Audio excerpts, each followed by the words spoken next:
हम एक ऐसी मिशन पर जा रहे हैं जिसके दौरान अगर हम दुश्मन की जमीन पर शहीद हो गए तो हमारी लाशों को हमारे देश की मिट्टी भी नसीब नहीं होगी। लेकिन हम कामयाब होंगे और एक ऐसी मिसाल कायम करेंगे जिसके बाद हमारा दुश्मन किसी भी हिंदुस्तानी को दुनिया के किसी भी कोने में कभी हाथ लगाने की जुर्रत नहीं करेगा। अगर आप में से कोई भी इस मिशन पर नहीं जाना चाहता हो तो कमरा छोड़कर जा सकता है।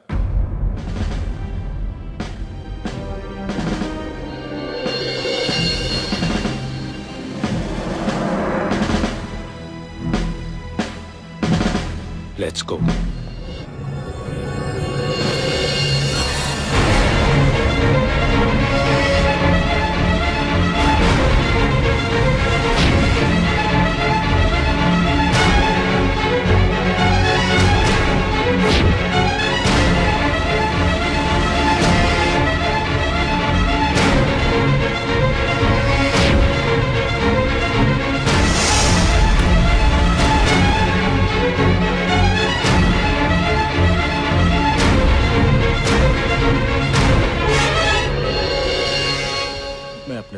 अपने दोस्त को फोन कर रहा था सर।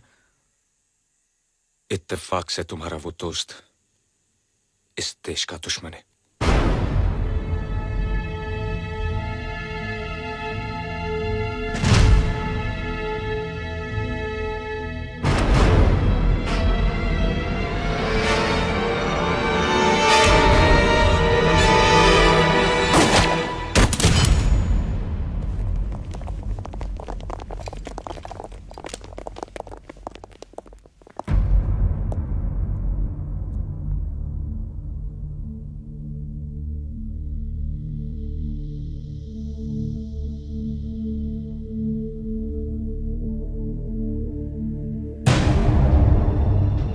पूरी मारा गया।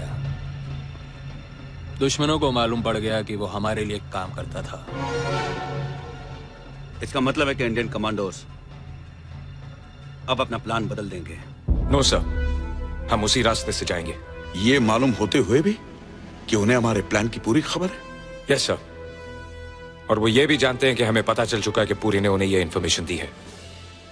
और जाहिर है कि अब तक हमने अपना प्लान बदल दिया होगा,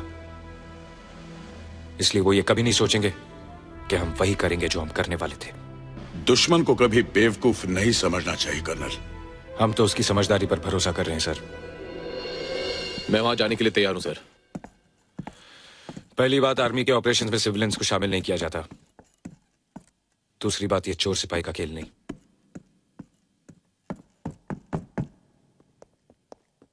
sir please sir, give me a chance. तुम कहना क्या चाहते हो? मैं उस टीम के साथ जाना चाहता हूं जो आतंकवादियों से बातचीत करने के लिए जा रहे हैं। मुझे देखते ही वो लोग मुझे पहचान जाएंगे क्योंकि उनका एक साथी मेरे हाथों से मारा जा चुका है। जाहिर है कि वो मुझे इंटरोगेट करेंगे और ये जानना चाहेंगे हमारे कमांडोज कहां से आ रहे हैं, और मैं उन्हें बता दूंगा। तुम उन्हें मिसगाइड करोगे? Yes sir. और ये सब तुम करोगे? सर। कौन है वो आदमी? Mumbai police, ACP Jaydeep. कोई खास वजह? आप मुझ पे भरोसा करें सर। इस समय सारा देश तुम पर ही तो भरोसा कर रहा है। Thank you sir. ये मिनी कैमरा तुम्हें पहनना है। इससे हमें उन लोगों की पोजीशंस और ज्योग्राफी को समझने में मदद मिलेगी। Better change.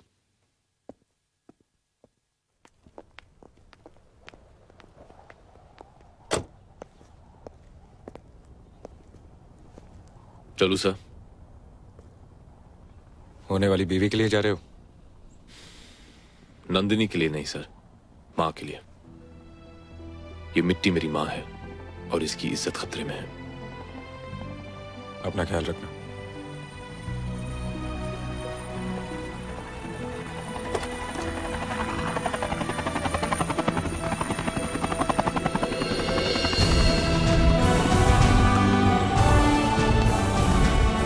बिना वर्दी के सल्यूट नहीं करते ऑफिसर।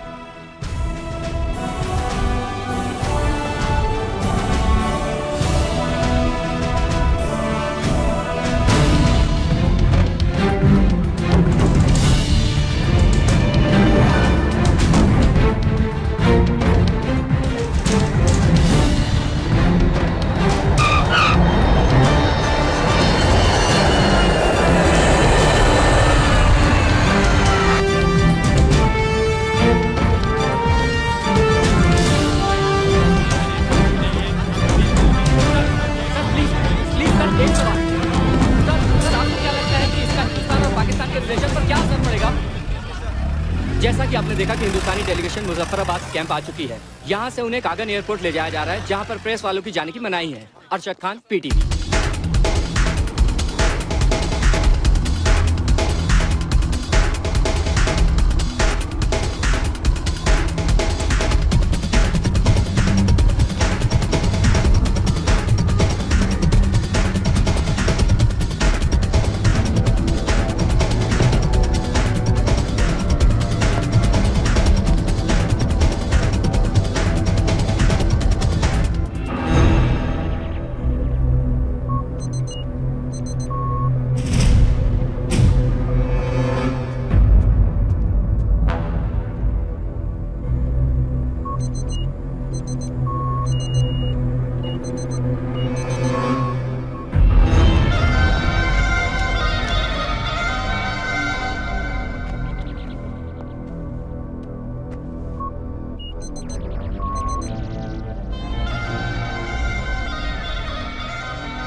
बहुत बदबू है सर, सांस लेना मुश्किल है।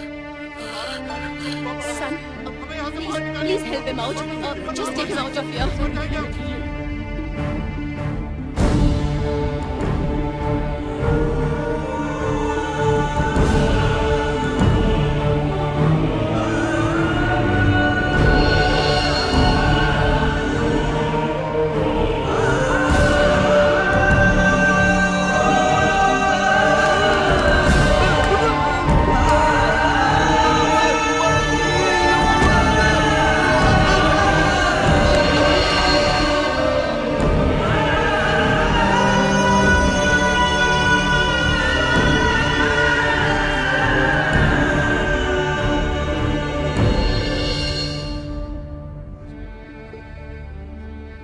डर तो नहीं लग रहा?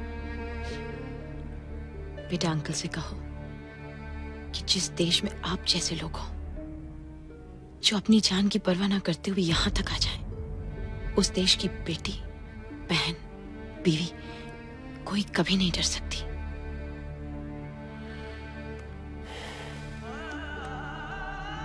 भरोसा रखो, कल सुबह तक सब ठीक हो जाएगा। बेटा अंकल को बोलो हमें उन पर पूरा भरोसा है। Sweet, love you. Tell him I love you too. आप लोगों को ज्यादा परेशान होने की जरूरत नहीं है। हमें बेहद अफसोस है कि आप लोगों को भारी परेशानियों से गुजरना पड़ा। मैं सरकार से गुजारिश करूंगा कि आपको हर्जाना मिले और दूसरी सुविधाएं उपलब्ध कराई जाएं। अब सब कुछ ठीक हो जाएगा। मैं जो आया हूं बहुत जल्द आप लोगों को यहां से ले जाऊंगा।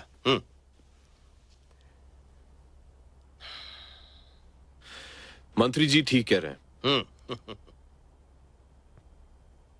मेरी आपसे दरख्वास्त है कि जितने भी बीमार, बुजुर्ग और बच्चे हैं उन्हें छोड़ दें।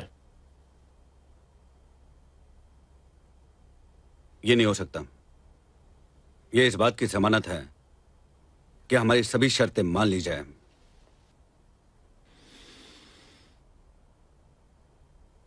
अगर आपको जमानत ही चाहिए तो फिर हमारे मंत्री जी हैं। क्या बकवास कर रहे हो? हम यहां बात करने आए हैं, इनकी कैद में रहने के लिए नहीं आए। मंत्री जी, बहादुरी दिखाने का और जनता के दिल में बसने का इससे अच्छा मौका नहीं मिलने वाला। 3 महीने बाद इलेक्शन है, आपकी जीत पक्की होगी। अगर वो मार दे तो? कमाल है।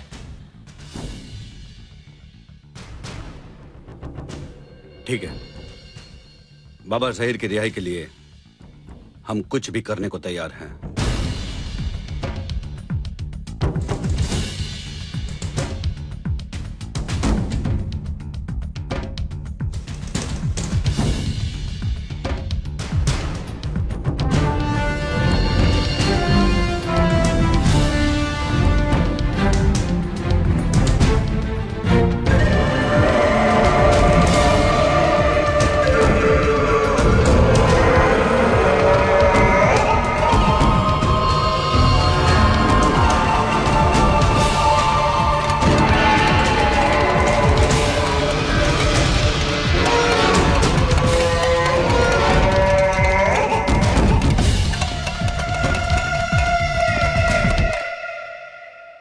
मंत्री जी ने अपने आप को उनके हवाले करके कुछ पैसेंजर्स छुड़ाए। मैं चाहूंगा कि आप पैसेंजर्स को और उन डेड बॉडीज को वापस हिंदुस्तान भेज दें। ठीक है।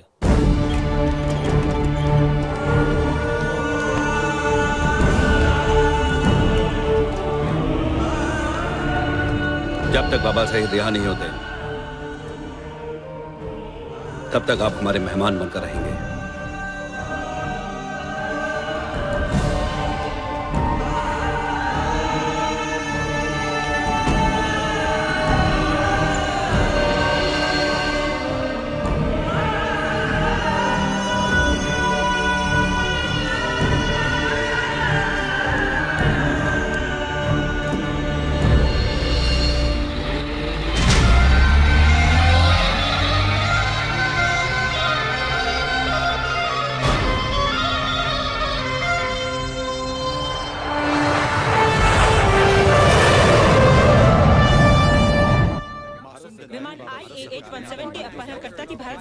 स्वीकार कर ली है और बाबा ज़हीर को रिहा किया जा रहा है। कल सुबह उन्हें किसी भी वक्त गुप्त मिलिट्री एरिया से पाकिस्तान ऑक्युपाइड कश्मीर के लिए रवाना किया जाएगा।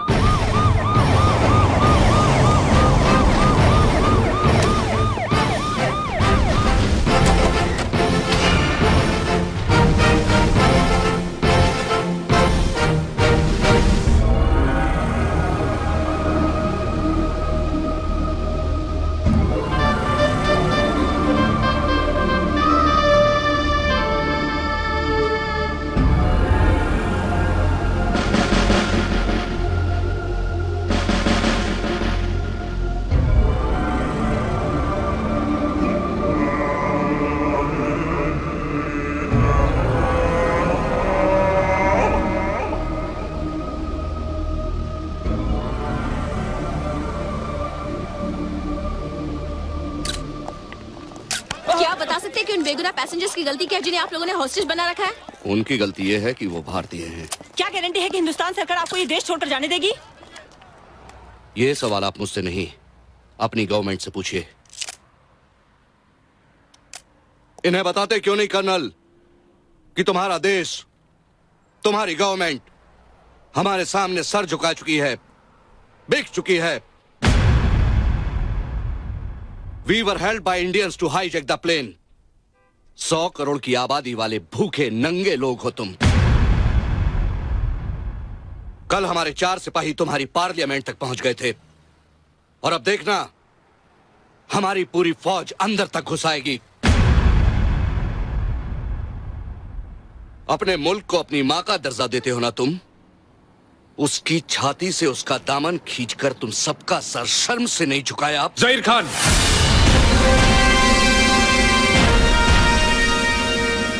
भीख में मिले देश और दान में मिले हथियारों के दम पर इतना भौंकना ठीक नहीं। कायरों की तरह मंदिरों और मस्जिदों में घुसकर औरतों और बच्चों को मारते हो। अब तक जिंदा हो क्योंकि हमारी सरकार ने हमें रोक रखा है। जिस दिन जंग का ऐलान हो गया अंदर घुसकर मारेंगे। हमारा एक एक जवान तुम्हारी नपुंसक फौज पर भारी पड़ेगा।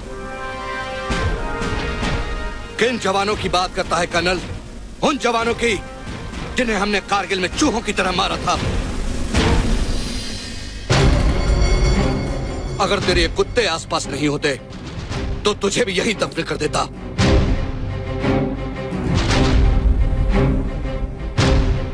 दो कदम पीछे।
हमारे देश में कुत्तों को जान से मारने की परमिशन नहीं है। तेरी जमीन पर आके तुझे मारूंगा। Take him away.